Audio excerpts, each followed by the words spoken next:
Hello, it's Bob Pandolfo on Sunday, June 9th, 2024, and welcome to Power Pace with Pandy. And I'm going to have a short video, a little follow-up to the Belmont Stakes, which was run at Saratoga yesterday.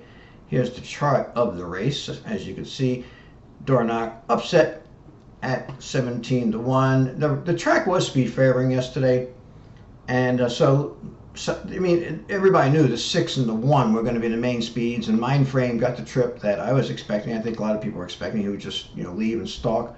The race went exactly as people thought, with Sierra Leone closing. Good ride by Saez. He's a great speed rider, and he was not going to let Seize the Gray steal the race, so he kept the pressure on. And of course, what won the race for him was that Mindframe. Under a left-handed whip, bore out sharply in the stretch, went to the far outside. That really cost him the race. I like Mindframe. I bet Mindframe. I thought he was a good bet at 5-1. I made him 5-2 on my line. I thought he, should have been the favorite or second choice. It's pretty obvious to me that Mindframe and Sierra Leone were the two best horses. There was never a time in this race where I didn't think Mindframe was going to win. I mean, he looked on the bit, every step of the way, and when he started to move on the final turn, he just looked like he had the race put away. But then, as he was about to take the lead, he just veered out sharply. That cost him so much ground, and then he came back in on the right-handed whip, but I mean, it was just too late.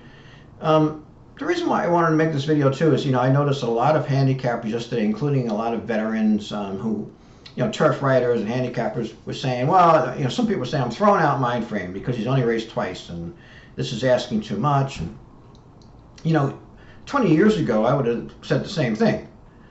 But I picked him, and I didn't care that he only raced twice. I mean, I knew that he might not be ready for a mile and a quarter, but I mean, things have changed in racing, and now, these horses are so lightly raced, excuse me.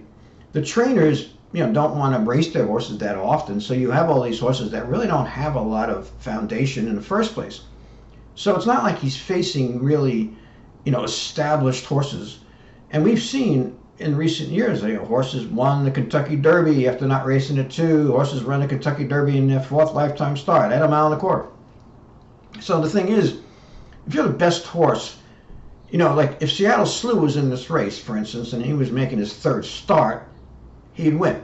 If Secretariat was in this race making his 3rd start, he'd win.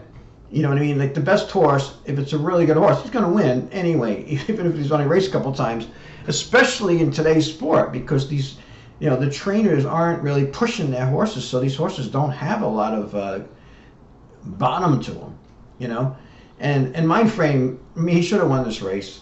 I think he was a little short on conditioning. I think a couple of faster workouts may have helped, but hey, look, Pletcher's a great trainer. I mean, he's very good at managing this kind of large stable that he has. He's very successful. I do think though that Mindframe, got tired, and that's why he bore out. This race was run. If he had maybe 1 or 2 more races in him, yeah, he might have pulled it off. But I mean, you can't really have that mindset anymore that like, well, I'm not going to play this horse because he doesn't have, enough experience, because like this is a different game now. And the thing is, Mindframe is a top talent in this particular group of horses. In this generation, especially if some of these other horses that are injured don't come back. There's a few horses like with Muth. Baffert's horse, we'll see what happens with him.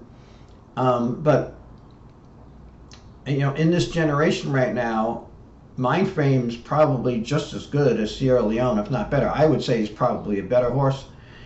First of all, he's more versatile, where Sierra Leone has, comes from far back, and he's still, and Sierra Leone, they changed a bit in this race, but he still lugged in at the start of the race and bounced around and hit Mindframe, So he still has that problem.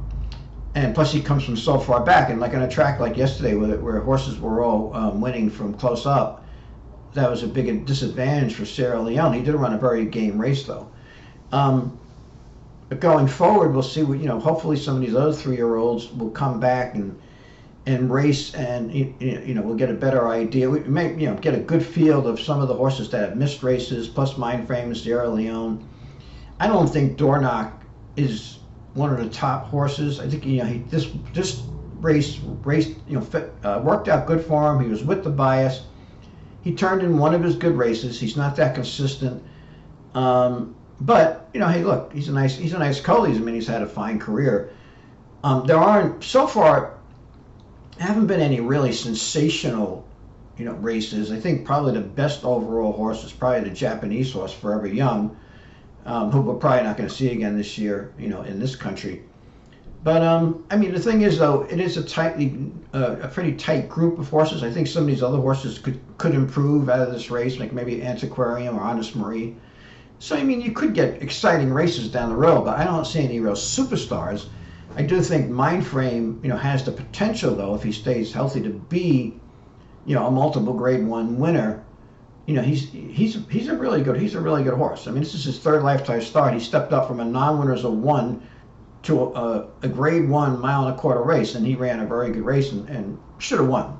I mean, that bearing out sharply like that just cost him the race. But anyway. It was exciting, and thanks for watching my video. I'll have more videos coming up. If you subscribe, and if you press the like button, and you'll get to know what videos I'm coming out with. And lots of luck.